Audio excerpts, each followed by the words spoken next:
The chairs were white. 43 of them, arranged in perfect rows on my mother's back lawn, draped in tulle the color of old cream. My name was on none of the programs stacked at the entrance.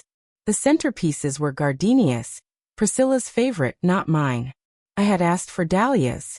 There was a banner strung between two oak trees that read "Congratulations Priscilla" and Wren in gold script, and below it, in smaller letters someone had added almost as an afterthought, "And Teodora." The ampersand was the same size as my name.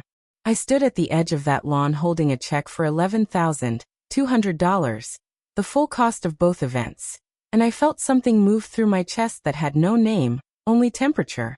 Welcome to Calm Revenge Tales, where the quiet ones always finish last, until they don't. If this is your first time here, subscribe before we go any further. Justice takes time, and you'll want to be here when it arrives. My name is Teodora Vasile. I am a licensed structural engineer. I spend my days calculating load tolerances, how much weight a beam can bear before it fails. I have been doing this professionally for 11 years, since I graduated from the University of Pittsburgh at 22, and took a position with Callaway Infrastructure Group that I have held and grown within entirely on my own. I own a row house in Lawrenceville that I bought at 29. Renovated myself over 16 months of weekends, and which is now worth 3 times what I paid for it. I mention this not to perform, but because context is load-bearing. My grandmother, Lumenita, came to America from Cluj-Napoca in 1971 with $40 and a recipe for sarmale she kept in her apron pocket.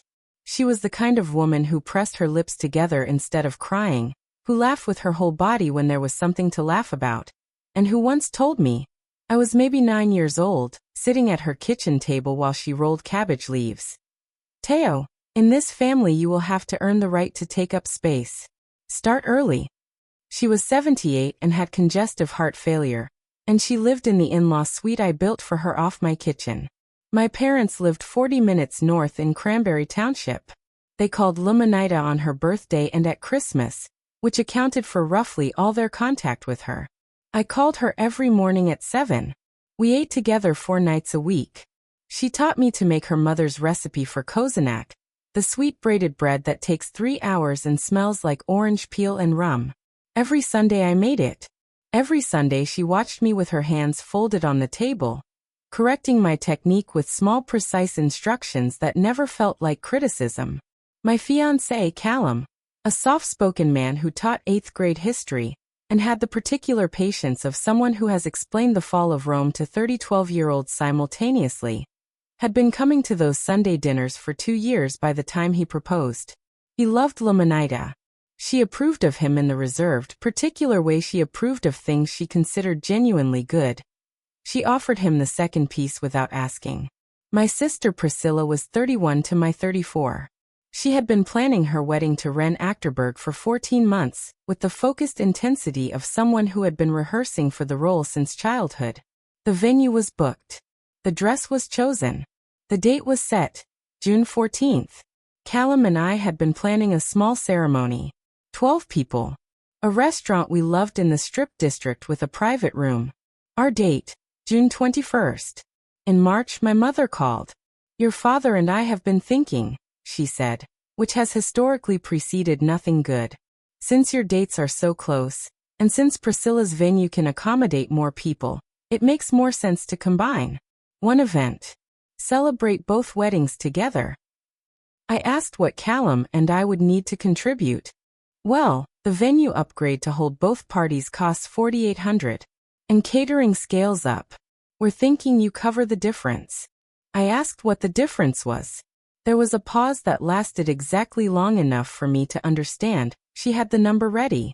$11,200. "And Priscilla?" "Priscilla is already covering her half." I asked to see the itemized breakdown. It never came. What came instead was my mother saying, "This is what families do, Teo. They share. You've always had trouble with that." I should have stopped there. I know the load capacity of most materials by sight. I failed to apply this to my own situation. Because Lumenita wanted to come, and Lumenita was not well enough to attend 2 separate events, and she had never once in her life seen me in a formal dress. I wrote the check. I told myself it was a gift. The day of the event, June 14th. Priscilla's date, not mine. Callum and I arrived to find our names added to Priscilla's seating chart as a subtable near the dessert station. The officiant, whom we had never met, pulled me aside to say he had 15 minutes for our ceremony before Priscilla started, because that was the slot remaining in the schedule. 15 minutes. Luminita was seated at a table near the back with a glass of water, and no one she knew. She had worn her good dress, the navy one, and her hair was done. She had a small envelope in her lap that she kept touching with one hand. The ceremony started. The officiant moved quickly. He mispronounced Callum's name 3 times. My mother stood near Priscilla's station arranging flowers during our vows. Then Priscilla's music started. Literally mid-sentence. The string quartet began Pachelbel's canon while the officiant was still speaking. Callum went very still beside me. His hands, which had been warm in mine, did not move, but something in his jaw shifted. I turned toward the sound, toward the 43 white chairs filling with guests who were already angled away from us, toward the banner with its gold ampersand. I said quietly to the officiant, "We're done here." He blinked. "But I haven't." "We're done." I walked to Luminita's table. I crouched down to her level, so we were eye to eye. "We're leaving," I said.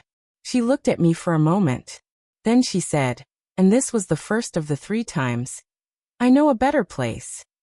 My uncle Florin, who was 64 and had the slow, deliberate movements of someone who has learned not to waste anything, stood up from his chair at that moment. He opened his mouth. His wife touched his arm. He sat back down. We left. The 3 of us, Callum, Luminita, and I drove home in my car. It was 4:17 in the afternoon. The light through the windows was the particular gold that only happens in June. And Luminita fell asleep in the back seat with her head against the window and the envelope still in her lap. The next 6 months were a specific kind of arithmetic. I filed for the return of $11,200 from my parents, in writing, with a formal letter that cited the terms we had verbally agreed to, equal contribution, and noted that I had received neither equal footing nor the agreed-upon ceremony slot. They did not respond to the letter. I logged the date of sending. I kept the copy. I paid $240 to reserve the garden at Frick Park, at 6:30 in the morning on September 9th, which is the date Callum had originally proposed to me.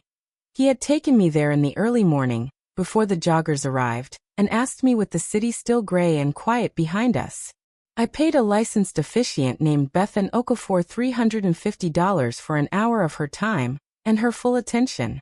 I made Kozenak the night before.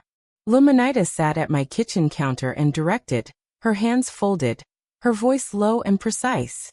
"More rum in the dough," she said. "The sweetness should come at the end, not the beginning." She was not well. She needed oxygen by evening and slept sitting up in the chair I brought to the kitchen, so she wouldn't miss anything. But she was there. My mother called twice during that period with versions of the same offer. If I attended a dinner to officially celebrate Priscilla's marriage, if I let things go, the check would be made right. Both offers required me to arrive alone, without Luminita, without Callum. I declined both without drama. I said, "The offer doesn't include the people I'm bringing, so it's not an offer I can accept." Then I hung up. On the kitchen counter, through all of this, sat Luminita's envelope. She had placed it there herself, the morning after we came home from the event, between the canister of flour and the window. It was a standard business envelope, cream-colored, sealed, with no writing on the outside. I noticed it the first morning and asked her what it was. "Not yet," she said. I left it. It sat there through October and November, through Luminita's 2 hospitalizations, through the adjustment of her medications, through the morning she could no longer climb stairs, and I moved her bed to the sunroom where the light came in strongest. It sat there while I calculated the retrofit cost of a chairlift, $2,800, and installed it on a Saturday in November.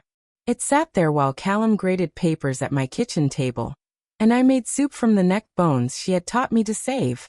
We married at 6:31 in the morning on September 9th, in the garden at Frick Park. The temperature was 54 degrees. The light came through the oaks sideways, the way it does in autumn, long and copper-colored. Beth and Okafor spoke slowly and clearly and pronounced both our names perfectly on the first try. Luminita sat in a folding chair we had carried from the car, wrapped in the good wool blanket from her room. She had worn her navy dress again. After Bethan pronounced us married, Luminita spoke. Second time. This is the right kind of beginning.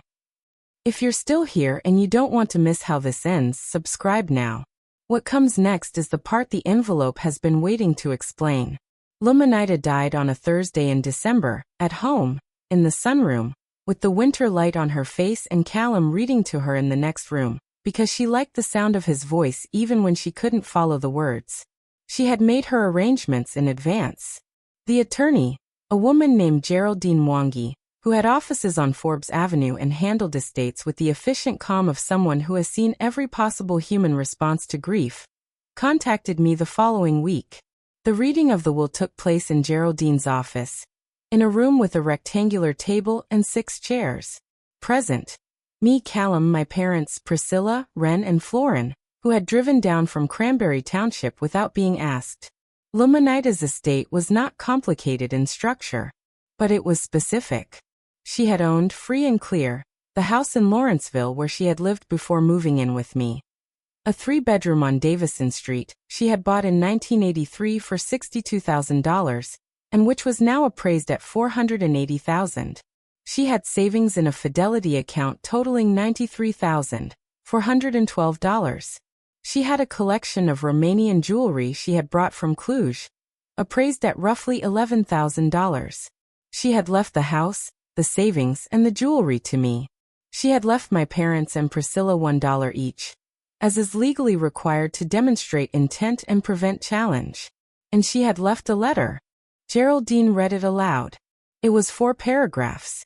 I will not reproduce it here because it was hers, but the central fact was this. Luminita had watched for 30 years, as her son-in-law and daughter managed her granddaughters. She named specific incidents. She used dates. She noted the merging of the wedding events, and the cost imposed on me. She noted the seating arrangement. She noted, with particular precision, that she had been placed at a table near the back with a glass of water, and no one she knew. And then she noted that I had come to find her. That we had left together. That I had not once, in the years she had lived with me, made her feel like a burden or an afterthought or a small lettered addition to someone else's banner. My mother's chair scraped back. She said loudly that this was an outrage and she would contest it.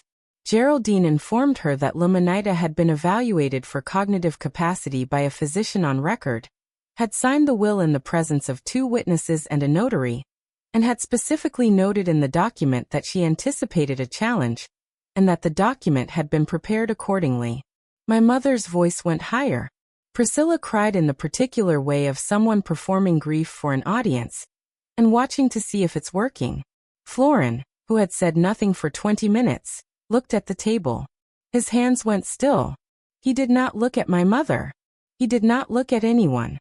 But something in his face, the set of it, the particular arrangement of his eyes, was legible to me. I placed the envelope on the table. Luminita's envelope, which I had carried in my bag from the kitchen counter that morning. I told them that she had given it to me 9 months ago, and asked me not to open it until after. I opened it. Inside was a photograph.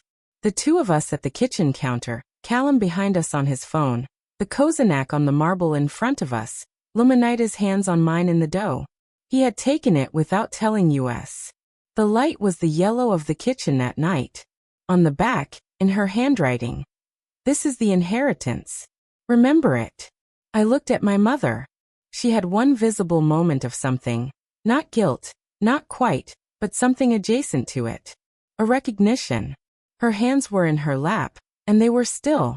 I did not say anything cruel. I thought of a number of things I could have said. The check. The 15 minutes. The small lettered name. I chose none of them. I said instead. She told me she knew a better place. She was right. Those were her words. Returned. The contest failed. Geraldine had prepared for it.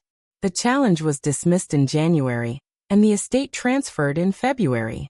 The house on Davison Street, $480,000 of brick and plaster and memory, became mine. I use it now as a rental, which generates $2,200 a month. My parents have not called since the estate settled.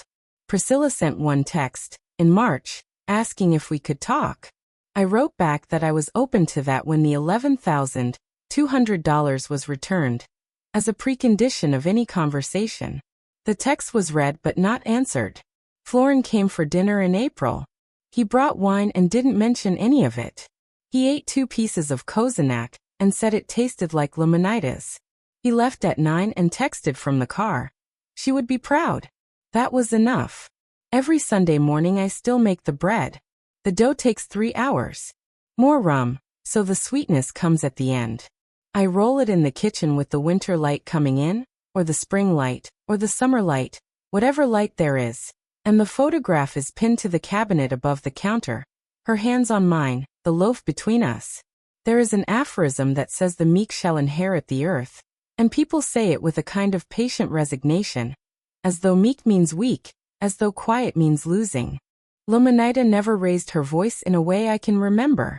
She pressed her lips together instead. She sat at a table near the back with a glass of water and waited. She knew exactly what she was doing. If this story stayed with you, share it with someone who needs to hear it. And if there's someone in your life who has been seated at a back table and made to feel like a footnote, call them today. Tell them you see them. It costs nothing and it means everything. Like, share, comment, subscribe. I'll see you in the next one.